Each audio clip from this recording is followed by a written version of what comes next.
The air in the kitchen was thick with the scent of burnt sage and overcooked ham, the kind of Christmas dinner that promised warmth but delivered only tension. I stood by the sink, scrubbing a pan crusted with gravy, the cold Seattle rain drumming against the window.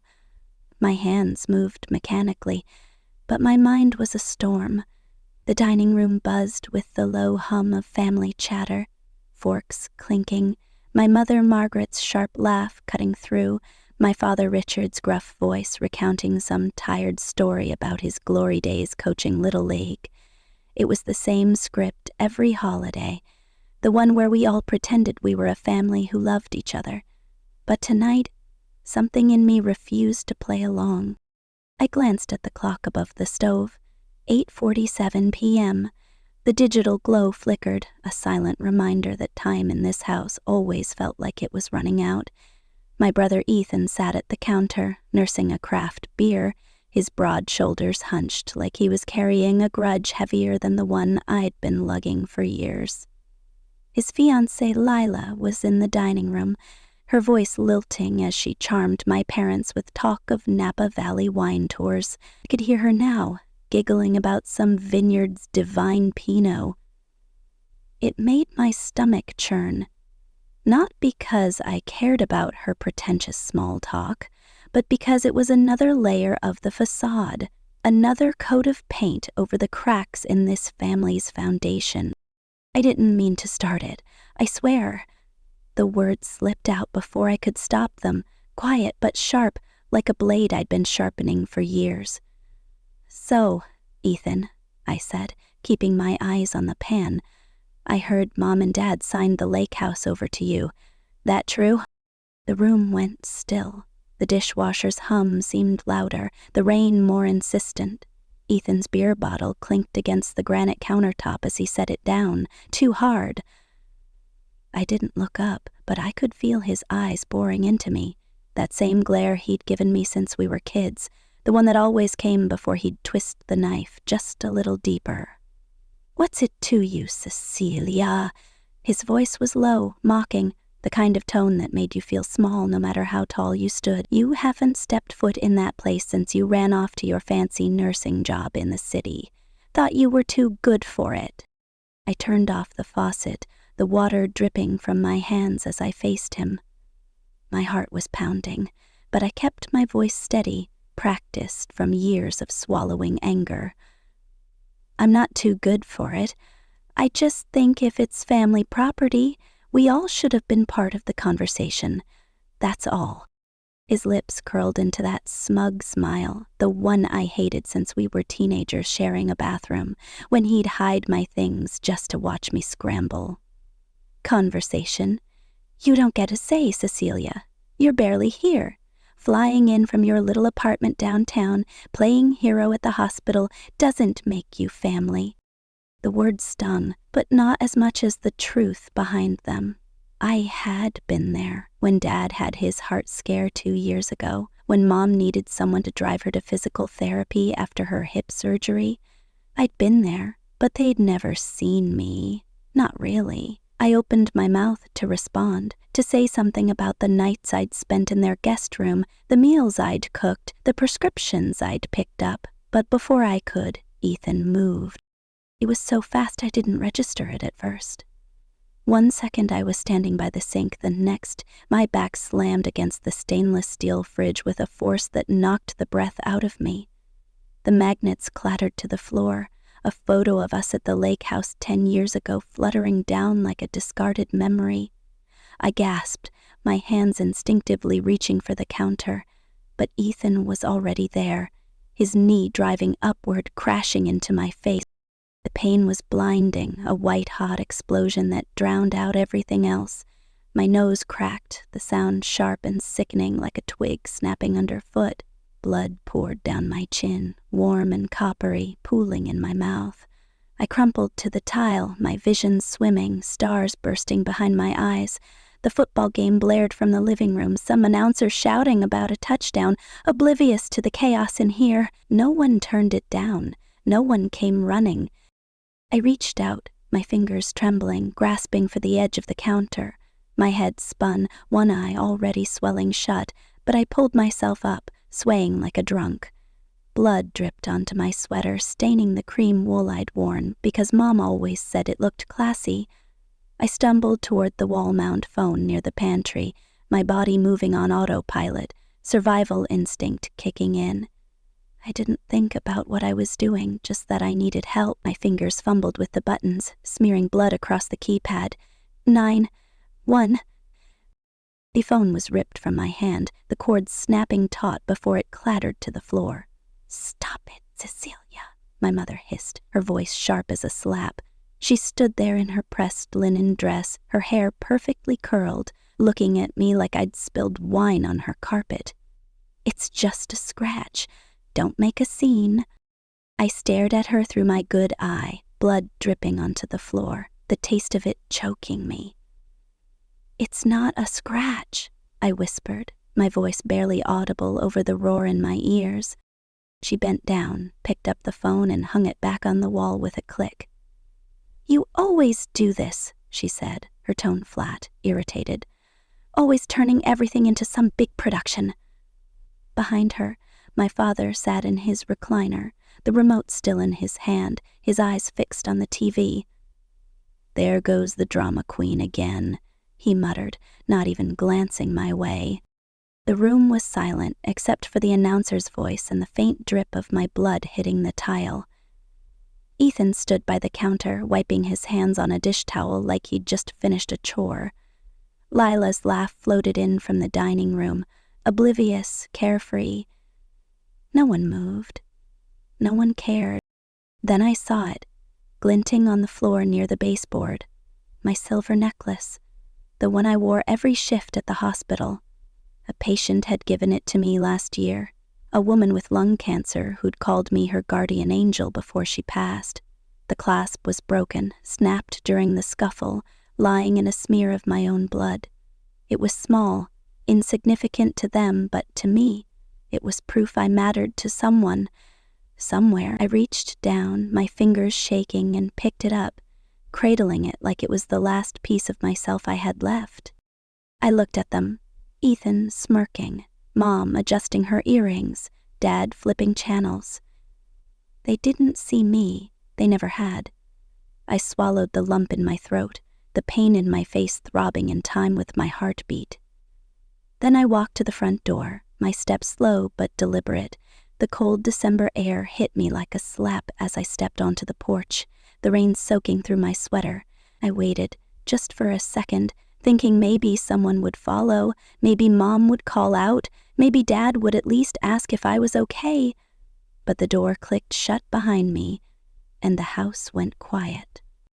I wiped the blood from my face with my sleeve, the wool scratching against my swollen skin. Standing under the porch light, I whispered to the empty street, "They don't see me, but they will." The hospital was a blur of fluorescent lights and antiseptic smell when I walked in the next morning. My face was a map of bruises, the swelling barely tamed by the ice I'd held to it all night in my tiny Capitol Hill apartment. I'd tried to cover it with concealer, but the purple bloom under my eye screamed louder than any makeup could hide.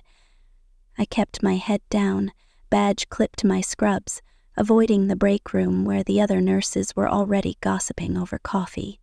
I clocked in, slipped past the vending machines humming like they were mocking me, and locked myself in the staff bathroom. The mirror didn't lie. My nose was crooked, the skin around it a mottled mess of red and blue. My lip was split, a thin scab forming where the blood had dried. I pressed a cold paper towel to my cheek, not because it helped, but because it gave my hands something to do. I was used to fixing other people, bandaging wounds, checking vitals, holding hands through pain, but fixing myself was another story. A soft knock startled me. "Cecilia?" It was Evan. System. Ava's voice, gentle but cautious. She was the new nurse, barely out of school, all bright eyes and nervous energy. I opened the door a crack and she blinked at my face, her gaze lingering on the bruises before dropping to the coffee in her hand. "Didn't mean to bother you," she said, handing me the cup. You looked like you could use this."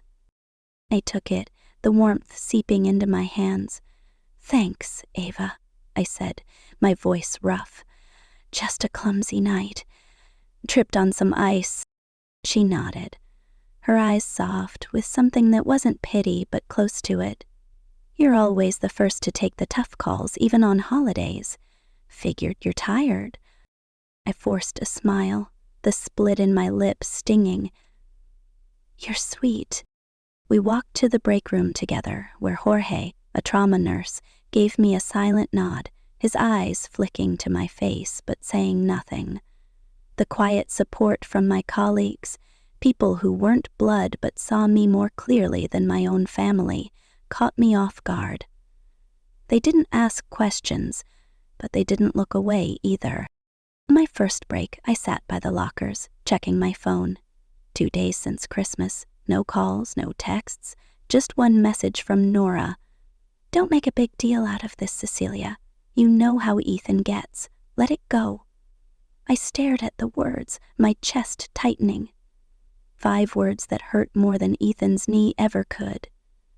I leaned back, staring at the ceiling, and a memory hit me like a freight train. I was 10, locked in the basement of our old house. Ethan had been mad I'd eaten the last of his cereal. He'd dragged me down the stairs, shoved me inside, and slammed the door. It was pitch black, the air thick with mildew. I'd pounded on the door, screaming until my throat was raw, but no one came. Hours later, Mom found me, curled up on the concrete, shivering. "You're too sensitive," she'd said, brushing dust off my shirt like it was my fault. Dad had just shaken his head, muttering about my tantrums. I slipped into the supply closet, needing air, needing space. Sitting on an overturned crate, I pulled out my notebook and started writing. December 26, 2024. Nasal fracture, orbital bruising, back contusion. Assault by brother during family dinner. History. Age 7, pushed off bike, sprained wrist. Age 10, locked in basement. Age 14, shoved into wall, bruised shoulder. The list grew, a timeline of pain I'd buried under the weight of their words, dramatic, sensitive, emotional. I wasn't crazy. It was real. The sky was iron gray, promising snow, as I pulled into the hospital parking lot the next day. My thighs ached from a fall I'd barely survived 2 nights ago. Ethan had bumped me on the icy steps outside the house, laughing as I tumbled, my hands scraping the concrete. I'd told myself it was an accident, but the list in my notebook said otherwise. I wrapped my broken necklace in gauze, tucking it into my purse, and whispered, "This ends with me." I didn't plan to go back to their house, but Mom texted asking for groceries. Almond milk, organic eggs, that fancy vanilla creamer she loved. I bought them, drove over, and rang the bell, even though I had a key. No answer. I let myself in, the house smelling of lemon cleaner and stale coffee. Dad sat at the kitchen table, reading the Seattle Times, ignoring me. Ethan brushed past, his cologne sharp, his eyes skimming my fading bruises without a flicker of guilt. "Hey, Dad," I said softly. He didn't look up. Mom appeared, wiping her hands on a towel. "There you are," she chirped, like I'd just come in from a walk. "Put the milk in the fridge, would you?" I did, setting the bags down harder than I meant to. "I need to check the attic," I said, inventing an excuse about an old quilt. She waved me off, already slicing apples for a pie. The attic was stifling, dust swirling in the dim light. I found a trunk labeled Family 19952005, the lock broken. Inside, photo albums, mostly of Ethan. His first bike, his prom, his college graduation. My pictures were gone, torn out, the edges jagged. One album, half burned, had a single photo. A slice of my 9th birthday cake, pink frosting, my handwriting scrawled in the corner. Cecilia's Day. I remembered that day. Ethan had ripped my favorite scarf, locked me in a closet when I fought back. I'd screamed until I passed out, waking to Mom's sigh. "You're too much, Cecilia." I took the album, my hands steady, and left without a word. Back home, I taped it to my wall, next to the necklace. A medical report, a note Ethan wrote years ago. "You're nothing." The wall was becoming a map of my survival. The next morning, my phone buzzed with a letter in the mail. No return address, just my name in neat cursive. Cecilia. It was from Ms. Harper, my 8th grade music teacher. I saw the bruises. I tried to report it, but your parents threatened to sue. I was young, scared. "I'm sorry." She'd kept a journal, a complaint form, and offered to help. I called her, my voice shaking. "I got your letter," I said. She remembered me, the girl who loved the violin but flinched at loud noises. "I'm here now," she said. "If you need me." That night I sat at my kitchen table, the album open, the necklace in my hand. The rain had turned to snow, soft and silent outside. I opened my laptop, created a folder called Truth Unveiled, and started uploading everything. Photos, notes, the list. I wasn't sure what came next, but I knew one thing. I wasn't the drama queen they'd made me believe I was. The snow fell heavier now, blanketing Seattle in a quiet that felt like the calm before a storm. I sat at my kitchen table, the glow of my laptop screen casting shadows across the wall where I'd taped my evidence, photos, medical notes, the broken necklace, the scorched album from my 9th birthday. The folder on my screen, Truth Unveiled, was nearly full, each file a piece of a puzzle I'd spent years pretending didn't exist. My hands hovered over the keyboard, the weight of Miss Harper's letter still lingering in my mind. She'd seen me, back when I was a kid with bruises hidden under long sleeves, and now she was ready to stand with me. But the question gnawed at me. Was I ready to stand for myself? My phone buzzed, snapping me out of my thoughts. Rachel's name flashed on the screen, a name I hadn't seen since we were 12, jumping rope in the cul-de-sac. I answered, my voice cautious. "Hey, Rachel." "Celia, hi." Her tone was hesitant, like she was stepping onto thin ice. "This is going to sound weird, but do you have a minute?" I leaned against the window, the cold glass pressing against my shoulder. "Sure, what's up?" She exhaled, a shaky breath that carried years of distance. "It's about my niece, Sophie. She's staying with your parents while my sister's deployed. Your mom offered to help, said she missed having a kid around. I thought it was kind at first, but..." She paused, and my stomach twisted. "Sophie called me this morning. She was crying. Said your brother Ethan pushed her, told her not to be a drama queen like Cecilia. Her wrist is swollen, Cecilia. I didn't know who else to call, but I remembered. Things from back then." The room spun. I gripped the window frame, my breath shallow. "She's 8, I asked, already knowing the answer. "Yeah," Rachel said softly, "just like we were." I sat down hard, the chair creaking under me. Sophie, a little girl I'd never met, was living my childhood, trapped in that house with the same sharp words and heavy hands. Ethan's voice, calling her a drama queen, using my name to shame her. It was like a blade twisting in an old wound. "You did the right thing, Rachel," I said, my voice steadier than I felt. "I'll handle it." After we hung up, I stared at the wall, the photos glowing under the dim light. It wasn't just about me anymore. Sophie's face, imagined but vivid, burned in my mind. I whispered to the empty room, "Do I become the woman I wish someone had been for me?"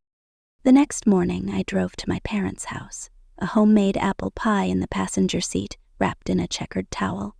The pie was a prop, a way to look harmless, to slip back into the role they expected, the dutiful daughter, quiet, compliant. My hands were steady as I rang the bell, though my heart pounded like a war drum. No answer. I let myself in, the familiar smell of lemon cleaner and stale coffee hitting me like a memory I wanted to forget. Dad was at the kitchen table, reading the Seattle Times, his glasses perched low on his nose. He didn't look up.